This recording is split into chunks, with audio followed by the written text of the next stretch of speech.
বাবা তোমার আর বাসায় থাকা লাগবে না, তুমি চলো বৃদ্ধাশ্রমে। বৃদ্ধাশ্রমে শান্তি মতো থাকবো, দেখা চলতে পারো না। আর মূল্যেও যাতে তারা মাটি দিয়ে দেয় ওই ব্যবস্থা করে আসো। তুমি কোনো টেনশন করো না, আমি দেখতেছি।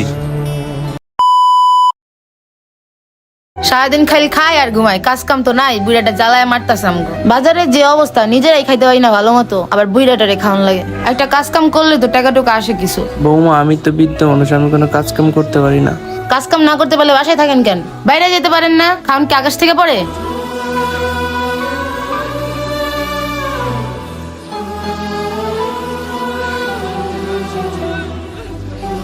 আজকে তুমি তোমার বাপের বাসা থেকে বাইর করবে, নয়তো আমি বাসা থেকে বাইরে যাবো। আজকে একটা না একটা ফয়সালা করতেই হইব, নয়তো আমি তোমার সংসারই করবো না।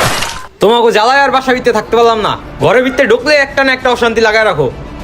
অফিসেও শান্তি পাই না, বাসা ভিতরে একটু শান্তি পাই না। শান্তিটা পাবো কোন জায়গায়? বাবা তোমার আর বাসায় থাকা লাগবে না, তুমি চলো বৃদ্ধাশ্রমে। বৃদ্ধাশ্রমে শান্তি মতো থাকো। কাপড় চোপড়ের পুরো ফ্যাক্টরি বানাই নিছে। মনটা চাইতেছে পেট্রোল দিয়ে সবটি পড়ায় লাই। এত কাপড় চোপড় তো আমার হইলো না। বুইরার এতটি কেমনে জমলো? বুইরাই জীবনটা পুরো তেজপাতা বানায় দিল।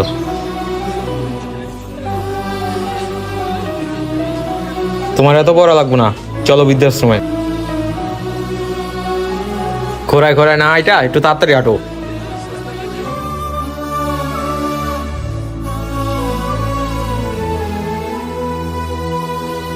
দেখা চলতে পারো না।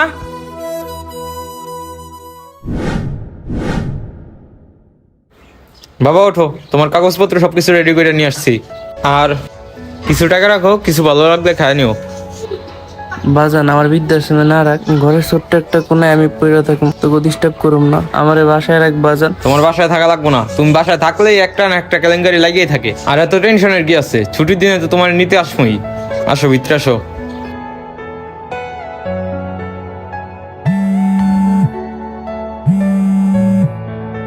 হ্যালো হ্যালো, শোনো, তোমার বাবা কি ঈদ বা কোনো অনুষ্ঠানে আনার দরকার নাই। এমনিতেই ছুটির সময় আমাদের বাসায় মানুষজন দিয়ে ভরে যায়। তোমার বাবা ওইখানে থাকুক, ওইখানেই মরুক। আর মরলেও যাতে তারা মাটি দিয়ে দেয় ওই ব্যবস্থা করে আসো। তুমি কোনো টেনশন করো না, আমি দেখতেছি।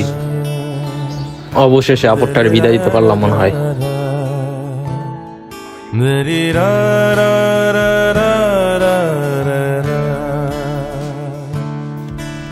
আপনি কি আমার বাবাকে চিনেন? হ্যাঁ, অনেক আগের থেকেই চিনি। অনেক আগের থেকে মানে? আপনাকেও তো আমি চিনি না, আর আমার বাবাও তো এখানে কখনো আসে নাই। কে বলছে উনি এখানে আসে নাই? আজ থেকে 20-25 বছর আগে এই অনাথ আশ্রম থেকে একটি বাচ্চা পালার জন্য নিয়ে গেছিলেন, আর তখন থেকেই ওনাকে আমি চিনি।